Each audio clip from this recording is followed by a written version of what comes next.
सड़क टूट फूट का शिकार आने जाने वाले लोगों के लिए दुश्वारी। फैसलाबाद से हमारे नुमाइंदे मिर्ज़ा हारून की तफसीलात के मुताबिक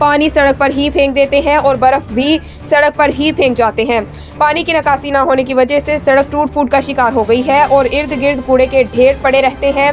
सड़क पर गारा और कूड़े की वजह से खतरनाक बीमारियां फैलने का खदशा है। अहले इलाका के दुकानदारों का डीसी एसी साहबान इंतजामिया से मुतालबा है इस पर फौरी एक्शन लेकर सड़क से गंदगी को हटाया जाए और मछली बेचने वाले दुकानदारों को पाबंद किया जाए कि वो सड़क पर पानी और बर्फ ना फेंके ताकि रास्ता साफ रहे, आने जाने वाले लोगों को कोई मुश्किलात ना हो और बीमारियां ना फैले।